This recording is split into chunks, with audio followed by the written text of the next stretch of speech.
my question, I don't know it, the exact wording, but I have littles. I have a Mm, 8-year-old today. I have a 9-year-old and a 5-year-old who is feisty and spirited. And so I want to enjoy these years, but I also want to deeply serve. And that could look like working at Walmart, but for me, it's coaching, you know. hmm. And so, how do you balance the two where you don't miss that magic that you know is present before you, and yet give yourself fully to your job Yeah, too? I'm glad this question got picked. I think it's the one that hit me the hardest, um, because it's something that I've certainly thought a lot about and that matters to me a lot, as maybe you intuited from whatever you saw about me and my family. Mhm. Um, and I've thought about it already. So magic. The most important thing for me is how I contend with the idea that I'm not spending enough time with them inside. How do I meet that in my mind? Because that idea is, um, it's kind of like the idea I'm not enough. As if there is some objective measure, there's some way of being, some result that I could create in my life that would have me then believe that I am enough. I'm not spending enough time with them is a it's a carrot on a stick. It's like that's connected to the back of my head and I'm always chasing it. And so now I don't mean this is like, oh, forget, I don't care about how much time I spend with them. That's not what I'm saying. But to be able to become aware that the inquiry is the inquiry of am I spending enough time with them is the judgment. And it comes from an idea that I'm not spending enough time with them most of the time. I'm not saying it categorically always is, but to recognize that, like, when am I asking a question because I'm afraid? Because I'm Mm. afraid of what I'm not being. And to really get in contact with who am I being when I'm asking the question? Where is the question coming from? And then to really work on some freedom and some healing around that, to forgive myself of the judgment that I'm not spending enough time with them. I'm not a good dad. I'm not a present father.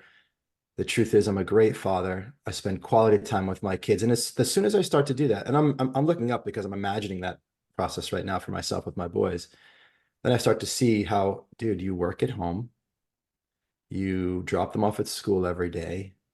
You are kind of around when they get home from school. You're still doing stuff, but you're there. You're with them every evening, every weekend. Like, you're around your kids a lot. And I start giving myself the love of I am there enough. Not because I'm trying to prove that I am on this the right, I found the right amount, but I'm just creating in my being that I am around them enough.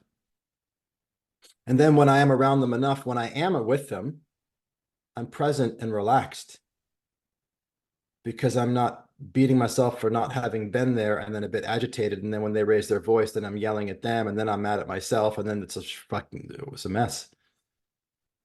Right. And so that's the deepest answer. I want to give you a less deep answer too, but the deepest answer and the most important one is that I'm cool with it.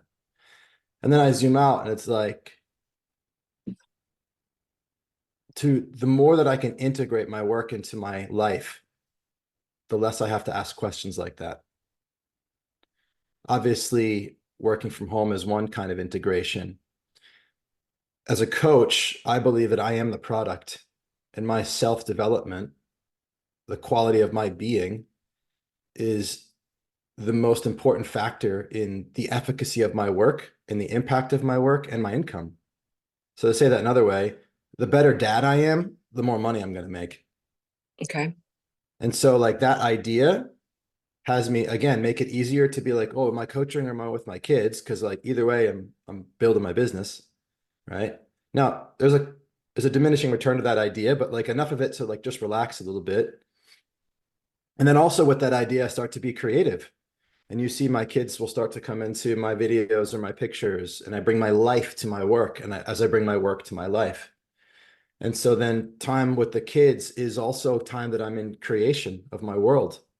And I'm writing about my experience as a father. And I'm taking a situation that I have with my kids and thinking, oh man, I really should work on that and be better at my dad, but I got to work today. It's like, how about my work today is working in my journal on my being a father. Mm. And then I'm writing an article about being a father. And then I'm in a conversation with another father, and then I'm creating a client.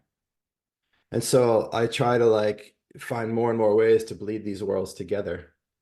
and find an accountant who says, yeah, you can do that too, and put them on payroll. And all of a sudden it's like they're part of the company, you know?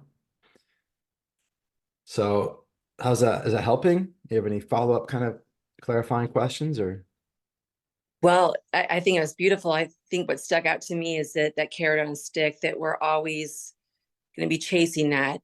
There's no measure that's good enough, but just noticing the guilt, noticing how you're judging yourself, how you're judging the situation, and so that you Mhm. don't a spiral and lash out on them for something that's Yeah, internal than yeah, you. yeah, yeah, Yeah, it's yeah. beautiful. You know that one.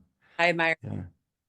Oh, thank you very much. I'm so glad, Townsend. Thanks for picking that question. All three of us knew that was the one to go into. It was great. Namaste. Namaste.